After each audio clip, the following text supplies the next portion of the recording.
पौराणिक कथा। आखिर कहाँ कहाँ जाता है व्यक्ति का पाप। पढ़े यह पौराणिक कथा। पौराणिक कथा आज की पौराणिक कथा का सार है कि आखिर पाप कहाँ कहाँ जाता है। इसी संदर्भ में एक बार एक ऋषि ने सोचा कि लोग पाप धोने के लिए सभी लोग गंगा जाते हैं। ऐसे में सारे पार गंगा में ही समा जाते हैं। पौराणिक कथा। आज की पौराणिक कथा का सार है कि आखिर पाप कहाँ कहाँ जाता है। इसी संदर्भ में एक बार एक ऋषि ने सोचा कि लोग पाप धोने के लिए सभी लोग गंगा जाते हैं। ऐसे में सारे पार गंगा में ही समा जाते हैं। इस तरह तो गंगा भी पापी हो जाएगी। उस ऋषि ने यह जानने के लिए आखिर पाप जाता कहाँ है, तपस्या की। तपस्या करने के फलस्वरूप देवगण प्रकट हुए।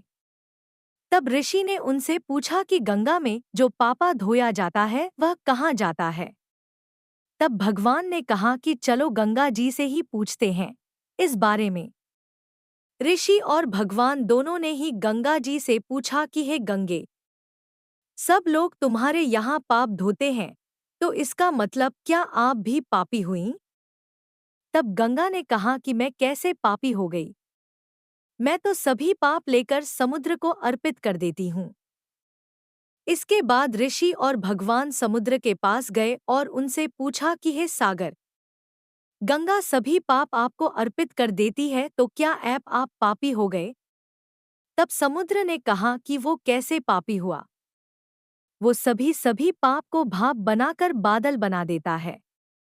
अब ऋषि और भगवान दोनों ही बात के पास गए। उनसे पूछा कि हे बादल, समुद्र पापों को भाप बनाकर बादल बना देते हैं, तो क्या आप पापी हुए? बादलों ने कहा, मैं कैसे पापी हुआ? मैं तो सभी पाप को वापस पानी बना देता हूँ और धरती पर गिरा देता हूँ। इससे ही अन्न उपजता है, इसे ही मानव खाता है। उस अन्न में जो अन्न जिस मानसिक स्थिति से उगाया जाता है और जिस वृत्ति से प्राप्त किया जाता है और जिस मानसिक अवस्था में खाया जाता है, उसी के आधार पर मानव की मानसिकता बनती है। यही कारण है कि कहा जाता है कि जैसा खाएं अन्न, वैसा बनता मन।